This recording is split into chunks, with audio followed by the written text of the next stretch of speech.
यहाँ स्याउ तयार हुन लाग्छ।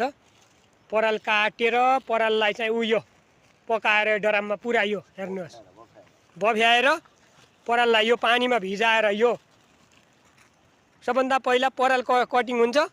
सफा पराल चाहियो। त्यो पराललाई कटिङ गरेर मेसिनले यो कट्टामा प्याक भयो। यसरी यी कट्टाहरू ठुलो कट्टा पुवाल पारेर यसलाई 2 दिनसम्म नदीमा शुद्ध पानीमा भिजाउनुपर्छ। त्यहाँबाट ल्याएर यहाँ बफ्याउने प्रक्रिया हेर्नुहोस्।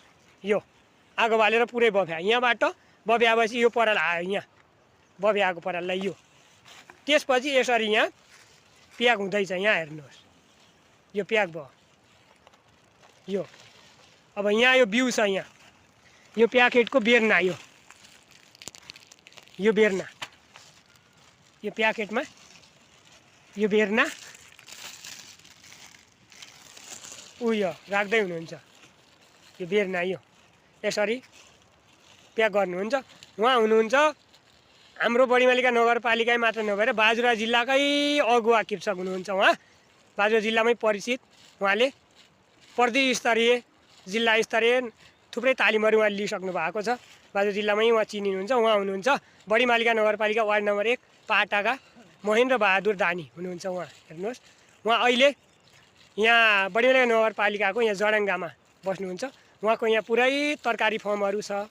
यहाँ पुरै छ तरकारी टनेलदेखि लिएर यो च्याउ घर थुप्रै छ। माथि त्यहाँ उहाँको यहाँबाट देखिरहेको छैन। त्यहाँ पुरै माथिसम्म जमिन त्यहाँ वासस्थान बनाउनु भएको छ उहाँले। यो कति राम्रो यो स्याउ। अबको यो स्याउ कति दिनमा खानुहुन्छ त हजुरले? के 35 दिनमा हुन्छ हो। अब यो यसरी पुरै यो बनायो प्याक गर्यो। यो प्लास्टिकमा यो प्याक गर्नु भयो उहाँले। यो प्याक गरेको च्याउलाई त्यो घरभित्र प्लास्टिकको घरभित्र त्यहाँ धेरै तापक्रम हुन्छ त्यहाँ राख्नुहुन्छ। त्यहाँभित्र झुन्ड्याउनुको पनि अवस्था छ। त्यसलाई पनि भिडियो मार्फत देखाउँला हजुरले हेर्न सक्नुहुनेछ। यो झुन्ड्याएकोलाई कति दिनपछि निस्किने भयो? 35 दिन लगभग 30-35 दिनभित्र निस्किन्छ। यसमा टुसा आएर यहाँ बाहिर पुवाल पार्नुपर्छ। त्यहाँबाट टुसा निस्किन्छ अनि त्यो काटेर प्लास्टिक फाल्नुपर्छ। त्यहाँबाट खाना तयार हुन्छ। यो कर्ने च्याउ हो। यो च्याउ हजुरले बाजुरा जिल्लामै प्रशस्त बामकादेखि मारतडीको बजारसम्म कोल्टीसम्म उहाँले विगत 3-4 वर्ष अगाडिदेखि नै उहाँले फालाफाल बाजुरा जिल्लामै स्याउ खेतीमा चाहिँ उहाँ पहिलो हुनुहुन्छ।